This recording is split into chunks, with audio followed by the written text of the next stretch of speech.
Hello students, hope आप सब अच्छे होंगे। मैं आपका फ्रेंड मेंटर गाइड नवीन मिश्रा आप सबका एफएमजी क्लासेस में बहुत बहुत स्वागत करता हूं। तो चलिए chapter 9 sequence and series class 11th का क्वेश्चन नंबर 5 करते हैं एक्सरसाइज 9.3 से। क्वेश्चन का स्टेटमेंट देखिए, इसमें क्या बोला जा रहा है। एक सीक्वेंस दिया हुआ है और बोल रहा है कि इसका कौन सा टर्म 128वां टर्म होगा। Which term will be 120th out of this sequence. तो देखिए इसमें जनरली सिंपली एन का वैल्यू पूछा जा रहा है। ठीक है, एन का वैल्यू पूछा जा रहा है आपसे। काफी सिंपल है, क्योंकि जब सीक्वेंस दिया गया रहेगा तो आपको ये देखना है कि क्या क्या गिवन है। तो इस सीक्वेंस से सबसे पहले तो आप ये जान जाइए क्या गिवन है आपको। ए का वैल्यू गिवन है, कितना गिवन है 2। ठीक है, आर का वैल्यू हमें क्या पता चलता है a2/a1 means this is second term by first term.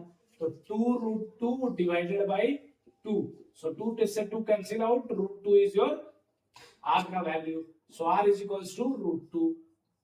ठीक है, r का वैल्यू मिल गया, a का वैल्यू मिल गया। तो अब क्या आपसे पूछा जा रहा है, कौन सा वैल्यू होगा, जो कौन सा टर्म होगा जो 128 होगा। सिंपल ए का फॉर्मूला है ARn-1 जीपी में हमेशा याद रखिए an is equals to ARn-1। AP में क्या होता है a plus n-1 into d, तो वो याद रखें। अब ये वैल्यू दे दिया है 128, तो 128 इसके बदले में रखिए। और यहाँ पे क्या मिला है आपको, a मिल गया है कितना 2, r मिल गया आपको √2 और n-1, n का वैल्यू आपको निकालना है, क्योंकि पूछा जा रहा है कि कौन सा टर्म होगा जो इस सीक्वेंस का 128 होगा। तो यहां से देखिए 64 टाइम्स में चला गया। अब √2 का पावर आपके पास n-1 है। अच्छा यहाँ पे देखिए 64 को 2 टू द पावर क्या लिख सकते हैं, 2 to the power 5 is 32, 2 to the power 6 is equals to 64। और यहाँ पे 2 टू द पावर n-1/2 लिख सकते हैं। कैसे लिख सकते हैं, तो जब भी √2 होता है, √2 का क्या मतलब हो गया कि 2 टू द पावर 1/2।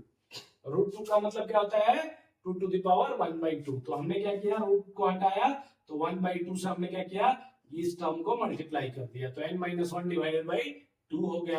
अब जब बेस बराबर हो तो क्या हम पावर को इक्वेट कर सकते हैं, जब बेस बराबर हो तो हम पावर को इक्वेट कर सकते हैं। तो देखिए क्रॉस मल्टीप्लाई कर लीजिए, तो 6 to 12, 6 to n-1 is equals to 12 हो जाएगा। तो n is equals to 12 plus 1 is equals to 13। ठीक है, तो n का क्या वैल्यू आ गया हमारे पास 13 आ गया।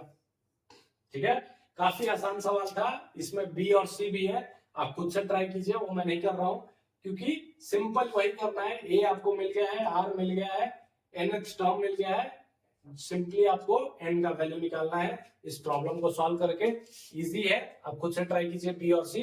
नेक्स्ट क्वेश्चन को हम करते हैं। Thank you so much.